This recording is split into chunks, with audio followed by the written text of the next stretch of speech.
Sup with it, guys? You got Excellent Name here, back again, this time for an NPL tryouts draft analysis recap type of deal. I got into this thing replacing another coach who ended up dropping, which is very fortunate because I actually missed the applications.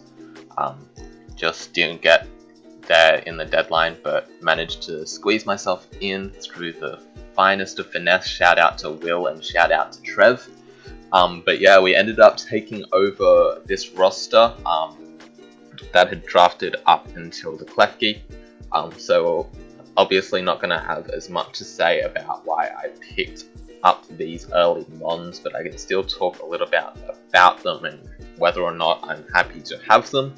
Lando T, obviously, fantastic Pokemon, good round 1 pick. I'm not too disappointed in having this. It's very versatile, obviously, with 3 main sets, I guess. The defensive set, Setup Sweeper, and Choice Scarf. Those are going to be the main things that you run, but you can obviously also run special sets, different types of pivots, a lot of different utility with Defog and Stealth Rock, stuff like that. You can run gravity types of things to catch people off guard a little bit. It's Landorus. It does so much stuff for a team, so it's definitely really solid to build a draft around.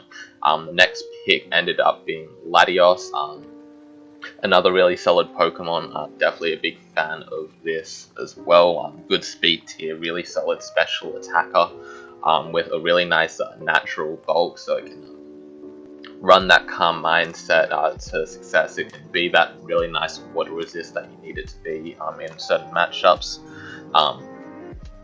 It can just spam those Dracos with really nice special attack stat, specs, Scarf, etc. With Dragon Dance, it can also run a decent physical set, not as good as its Mega version, but still very viable. Got a lot of good coverage as well.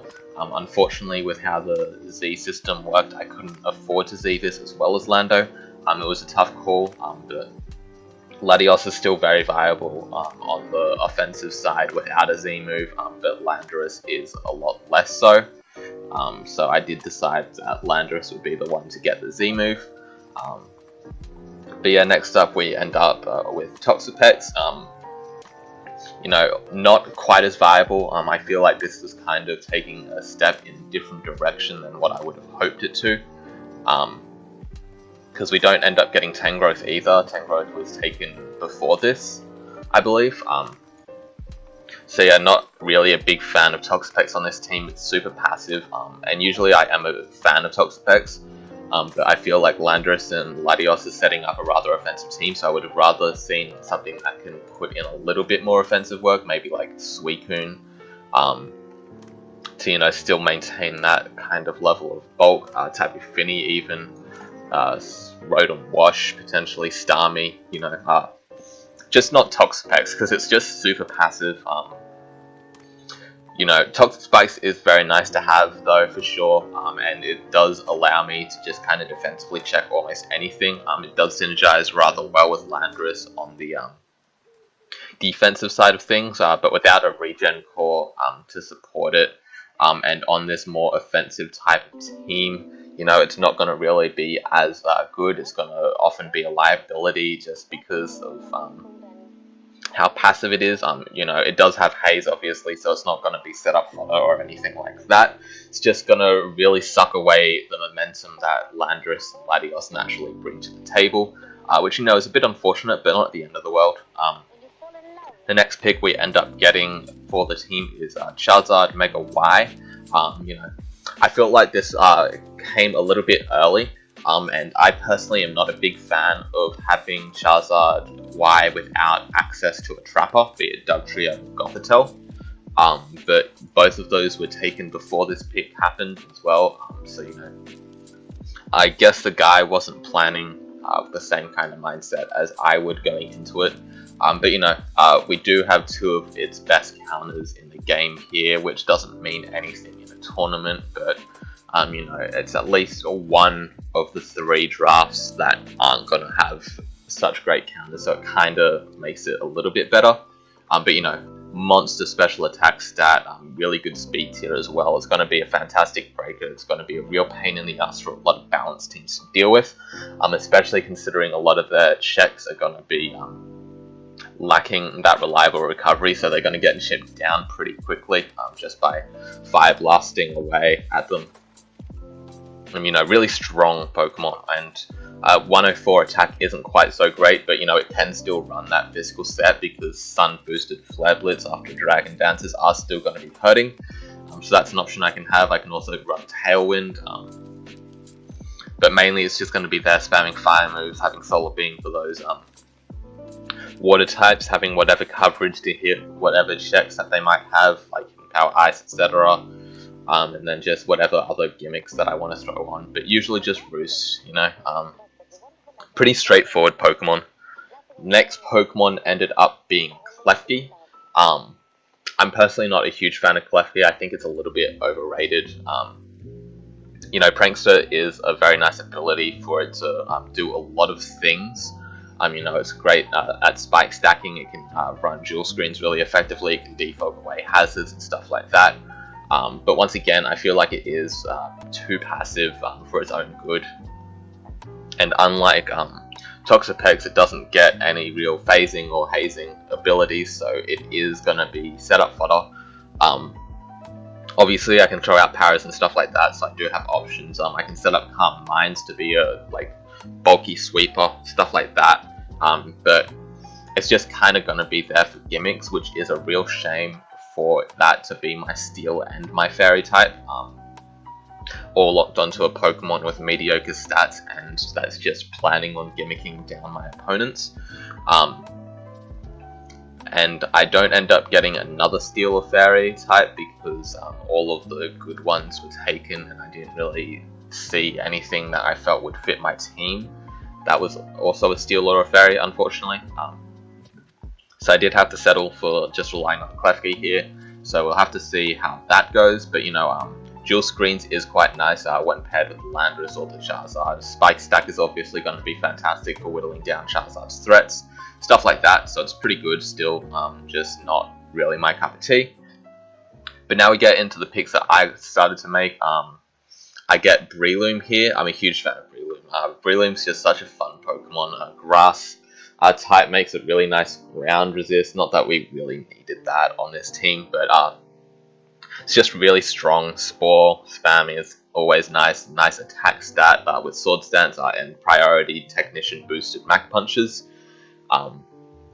It's also got pretty nice bulk if you want to run Poison Heal. It's not the best bulk, but Poison Heal, Toxic Orb sets can run Subseed type of things to just be a real pain in the ass, really keep that longevity going. Or I can just be a bulky sweeper against more defensive teams. I can just run that max HP Poison Heal as a really good stall breaker, because +6, even if I don't have all that much attack investment, it's still going to be hurting most defensive Pokemon anyway. And I felt like it really synergized well with the team. It's just going to be doing a good job of breaking things that Latios might struggle with, a lot of those dark types. The Fairy types are going to be a bit of an issue for this team though, for sure. Charizard can pivot in on them very effectively though, and has that monster special attack stat, so I'm not too worried about that. But regardless, the next thing we end up getting is Sneasel. I did want a Trapper. And even though Sneasel isn't trapping most of the things that Charizard fears, it's really good at scaring out a lot of dragons, and with a nice speed tier to boot, it's going to be outspeeding most of them. So I can Pursuit Trap the Laddies. I can even really Pursuit Trap most dragons for minimal chip. Choice Banded Pursuit going to be doing 40% to them, which means that 2 of those would probably knock it out after Rocks. Which is really nice because I know for a fact that I'm going to be scaling out most of those dragons, and dragons are Charizard's biggest issue counter-wise. So yeah, I really like Sneasel a lot. It's got that nice speed tier. It's pretty strong. It does the same types of things as Weavile does. Got to run that band, but it can also run Eviolite or Focus Sash or whatever to get up Sword Stance. And just use that priority once again. to make up for my kind of middling speed tiers. So yeah, I definitely like the Sneasel there. But I decided that we're kind of like low on removal because obviously I don't really want to run default on Lando or Latios all the time. And Klefki oftentimes struggles from 4-move slot syndrome because it wants to have spikes, it wants to have screens, it wants to have T-Wave, it wants to have something that it can hit opponents with so that it's not complete setup fodder. So yeah, just another defogger is nice to have in Rotom. Rotom's also a really solid pivot, volt switching around, scaring out water types that can like sometimes take on Charizard decently. I decided to make this my Z user just because that's how the point system worked. Landorus was 18 points, and you only get 25, so this is pretty much all I could afford anyway.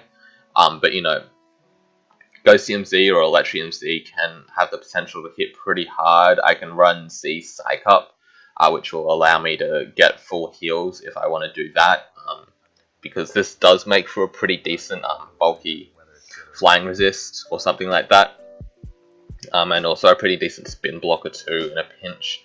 It can do a fair few things. I definitely like this Pokemon as a solid pivot. Specs and Scarf are my main go-to sets on this thing, but it definitely does have the bulk to run it more defensively, even though its stats are worse than the other Rotom forms. Its typing is just so nice to have. But next we end up getting Lycanroc Dust. This is just kind of a fun pick. I haven't tried this Pokemon yet before, but I really wanted to. And once again, going off onto that priority, we've got nice Tough Claws boosted to Cellrock. Unfortunately, once again, couldn't make this my Z user. If I could afford this plus Latios, I definitely would have gone with that, but unfortunately I could not. But you know, Ultra Sun brought some nice coverage moves for the Lycanrocs. It gives me Rocks, Taunt, so it makes for a really nice suicide lead with Endeavor Cellrock as well. It's a decent setup sweeper. You know, it does have those obvious counters in the ground types and the water types, and just a lot of bulky defensive Pokemon. A lot of the steel types as well can be issues without access to Ground EMZ, but you know, I do have Drill Run for that. I've got Thunderfang, I believe. No, Thunderfang. Alright, it's down here. Yeah. So you know, it's got the coverage options. Definitely can see it sweeping once I've chipped down teams appropriately with the Charizard. Charizard can force a lot of plays that your opponent doesn't want to make just because they have to avoid sacking something to it, which can definitely play well into my priority backbone in the back. But next up we get Kecleon. I wanted something with rocks that I knew I wouldn't feel bad about running rocks on, because I don't necessarily want to run rocks on Lycanroc or Landorus every game. I was definitely lacking in the rocks compartment, but I also didn't want to stack up on types. Kecleon is definitely fulfills that. It's a fantastic Spadef wall as well, which is great because I wasn't doing particularly well against Ghost and Dark types, so Kecleon does really solid against those. On the special side, at the very least, it gets access to reliable recovery, stealth rocks. It gets insane coverage with Protean as well. You know, not the best attack stat necessarily, but I believe it gets access to some forms of setup, like Power Up Punch at the very least, so it can start to do something with that. You know, Assault Vest is also really solid with a lot of utility, like Knock Off, Sucker Punch, Shadow Sneak, etc. You know, it also does get access to Thunder Wave as well, so it's going to be able to put in that work. And you know, if the team that I'm facing is really ridiculously fast, then maybe I could run Trick Room, Charizard Y or some shit like that. Who knows? But I do expect that this will put in a little bit of work, at least in a couple games, just because of its insane Spadaf stat. Really solid at that. But finally, we have Ariados. Originally, I wanted to get Scyther because Scyther was a whopping 1 point total, and you know, double 4 times rock weakness, probably not the best move. And Scyther didn't necessarily offer me a lot, unfortunately. Even though it was another pivot, which is really nice to have, it just didn't really fit the team, sadly. But Ariados does fit the team a little bit better just because webs are really nice to have with Charizard, and this is the best webber that I could afford.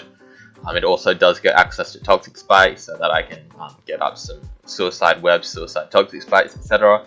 Agility, baton pass. I'm not actually sure if baton pass is allowed in this or not.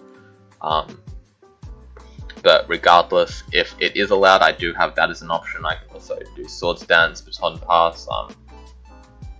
Theoretically, of course, its stats are too bad to do most of these things, so it's generally just going to run sash and set up webs, and maybe if it's lucky, get a sucker punch off or a toxic or something like that.